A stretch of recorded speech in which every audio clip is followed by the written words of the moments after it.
on the show very soon, but I can't tell you what day because we don't know what day. But it's definitely Wednesday, Thursday, Friday or Saturday. I think anyway.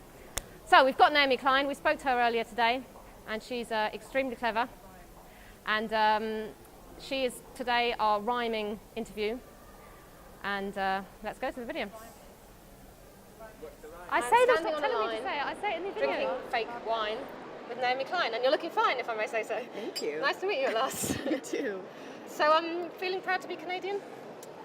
It's not proud. Canada is the only country that signed Kyoto, that is an Annex 1 country, which means that we took on targets for cutting our emissions, and then we proceeded to turn around and increase our emissions by 26%. Wow. So we are the worst. George Monbiot, I think, made the point very well in a recent column, where it's not just that we are increasing emissions so catastrophically that's bad enough. It's that we are making a mockery of international law by signing the agreement and then showing the world that it's not worth the paper it's printed on. And then you've got your tar sands as well.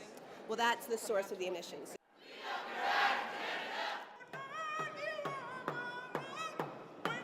The reason why Canada's emissions are up 26% is not just because we're just, all driving Hummers. In fact, Canadians are more environmentally conscious than our neighbors to the south.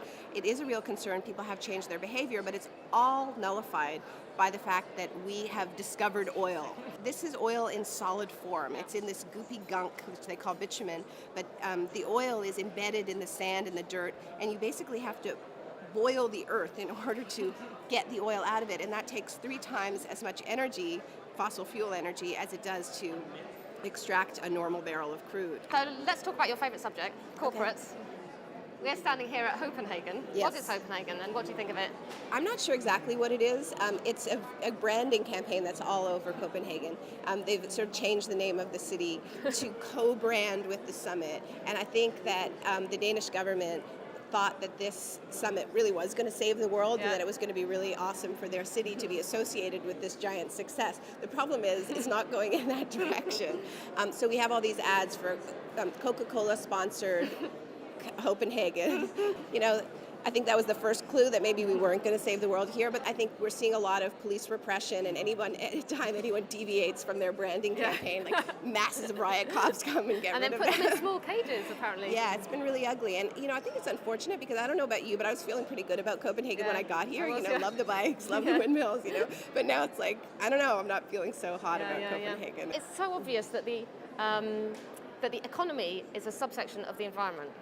My other favorite thing that's going on here is the Americans saying, well, we're worried about all these corrupt regimes and what they'll do with the money. It's like the most corrupt regime is the U.S. regime. Everybody accepts the idea that they are so bought and paid for by the fossil fuel lobby that there's no way that they can just be a normal global citizen and come here with emission targets. And one of the big things that everybody's hoping is going to come out of the New Deal is some sort of money from rich to poor. Yeah.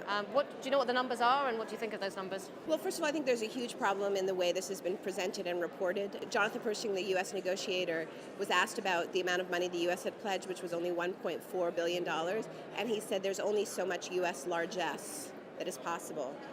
And that is the posture of the U.S. negotiators, that they're doing a favor to the developing world by kicking a few $1 billion their way, like loose change in the couch of the AIG bailout, what we're talking about here, right?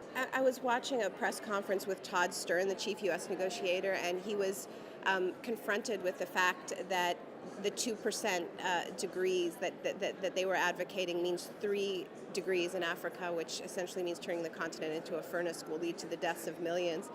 And, he essentially shrugged, right? So, and then in another press conference, he was asked whether he accepted the idea of climate debt. Yeah. And he said he rejected it categorically because the U.S. was not aware of the effects of its greenhouse gas emissions. So maybe you can say that for the first 150 years, but you can't say it for the last 50 years. Wow. And you certainly can't say it since the Kyoto Protocol has been signed or since the Climate Convention, which the U.S. signed in 1992, clearly stated that greenhouse gases were creating it. But then even now, you see negotiators confronted with the facts. This decision, this course that you're choosing, will lead to the deaths of millions. No one's arguing with the figures. I mean, it's already 300,000 every year dying. I find this whole thing surreal. I mean, you go to sessions about how poor countries should adapt to climate change. Learn from the people of Bangladesh and how they're building boats or something like that. We're not talking about how the U.S. or Britain or Canada should adapt to climate change by radically changing our ways of life. I think there's going to be an environmental criminal court in the future, don't you? I hope so. The information has been there, the treaties have been signed, and we've gone on doing the very thing that we know is leading to death. To death. And so the idea that we're just stupid, I think, is far too charitable. Yeah, so do I. I think it's but we're trying to make a mainstream movie. Pretty malevolent, actually. I agree. Yeah. Tell me about the best deal that's on the table. At this point, there isn't a good deal on the table that the U.S. or the EU would come close to accepting. So this whole idea of hoping and fingers crossed for a good deal, it's pretty childish. And they're not going to do it unless they face tremendous pressure. They're facing so much pressure from the corporate lobbyists.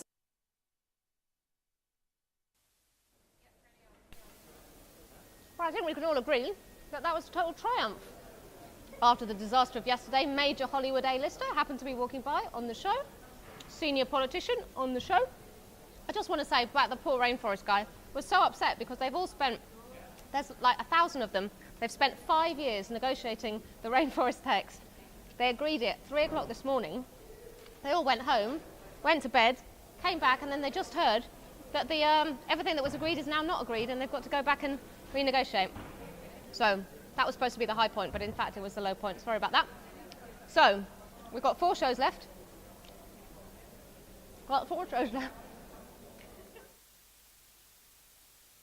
And we'd like to I would like to move the cue card so it's related to the camera that I'm looking at, because it's really hard to look at one camera and read the cue card on the other.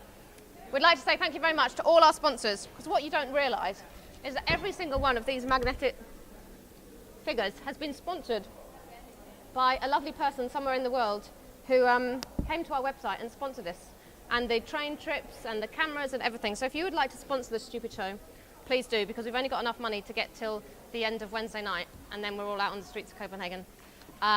Tomorrow we're going to have Denier Day, and we're going to get them back. And then after that we're going to have Media Day, but we might swap those around depending on who's around when. George Monbiot, we're definitely going to have him. As I said, Maldives, pop stars, it's all going to be happening. Hope you can come back. And thank you again to One Climate, who provided this web stream, which has completely worked. See you tomorrow, same time, 8 p.m. Copenhagen time. Over and out from COP15.